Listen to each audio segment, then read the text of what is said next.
right? So that's why modularity is important. One last thing about modularity, okay, and I noticed there is a map here. There are a couple of maps here, right? So I'll come back to that example. Do people know what the design rules for the Unix operating system are? This goes back to the early 70s. Right? The Unix philosophy, which are very simple design rules, is you write a program that will do only one thing and do it well. Okay, so Unix modules are very small things. They only do one thing. Okay, and then what you do is you write your programs to work together. You expect the output of every program with input to another unknown program. There's this notion in Unix called pipes, where you pipe things from one program to another. And then you write programs that handle touch streams. Touch streams are the codification of the interface. You say text is universal.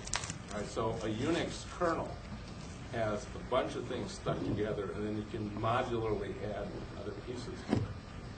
And that's actually why the Unix operating system is so robust, because you have well-tested modules, and you stick them together. And Unix today is really Linux, right, which is basically the same philosophy. Right? So Unix programs consist of a kernel plus many utilities, things like that.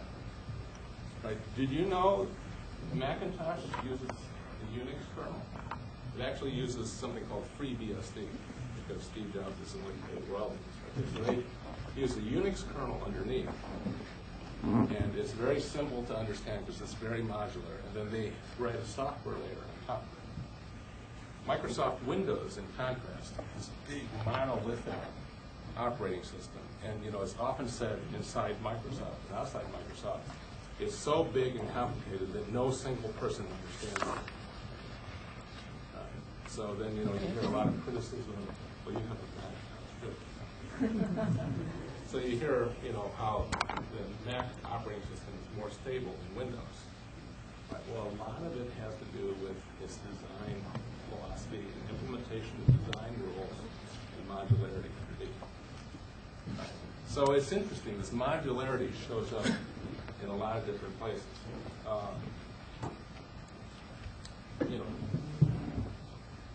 The foundation of Taiwan's semiconductor foundry industry turned out to be design rules from Mead and Conway, which said, if I codify everything that goes into chip manufacture and I send a GDS2 tape, okay, then I can separate design from manufacturing.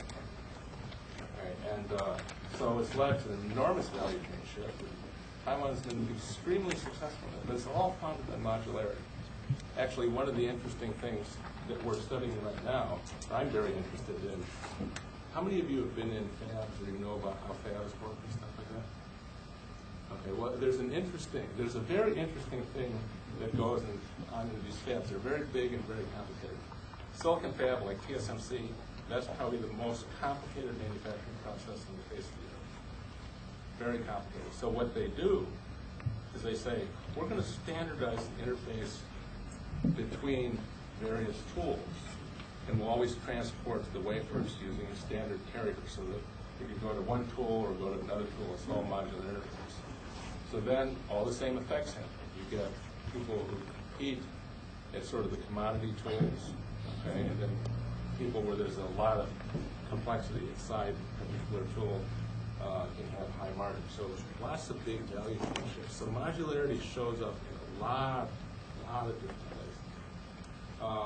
Okay, so that's one theory that we're trying to address in the case. And out of fairness, when we teach this class at Harvard, we give the students, by this point they will have read several papers on modularity, and they'll have read a paper on, they'll have read a book chapter on disruption theory. So they'll have that theory as well as the case, right, which definitely colors how you look at the case. So another theory is disruption theory. Okay. So these are the two theories in this case. How do we think about disruption theory? Okay, what we think about is performance of some feature over time, and how much performance can those customers utilize? And it's usually spread out. There's some people who say, I don't need as much performance, and some people who say, I need more performance. Okay, it gets interesting when you look at kind of the pace of technological progress. By and large, because we are such an innovative species, humans are such an innovative species, pace of technological progress usually improves. And, for low-end customers, it gradually starts exceeding what they're able to use. Okay, so for example, if you look at cars, right? I'm kind of a basic transportation person, right? And so as you see these more and more expensive cars, it's like, I don't need a more expensive car. I'm happy with my cheap Honda. I don't need BMW. Although sometimes people need it for other reasons than driving. But, I was in southern China and I saw Lamborghini on the streets of, like, I don't know why, clearly don't need a Lamborghini to drive in rural China, but it's like, what do people need? But most companies continue to innovate. Oops. Okay, they continue to innovate. They have evolutionary innovations or revolutionary innovations. And they actually chase after their best customers, the highest end customers. Why do you chase after the highest end customers? Because they're the most profitable. All right. So, did you ever hear the phrase, I want to listen to my customers? So my best customers tell me, oh, just put in this additional feature, or make this thing a little faster, and I'll pay you more. Right? And the people who buy BMWs and Lamborghinis, they will pay more. And so companies tend to move up market. The profits are better. By the way, that's the causality here, people chasing after profit. Okay, so then what comes along?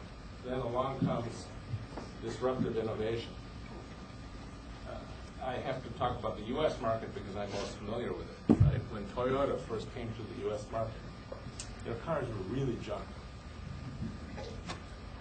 I had a friend in Los Angeles. That was where people, they came in the West Coast. They bought a Toyota. They used to call it Tinny the Toy, right? And I rode around in it, and it really felt kind of flimsy. Okay, but for a lot of people, it's good enough, especially students who didn't have much money. Same happened with Volkswagen. Students who didn't have enough money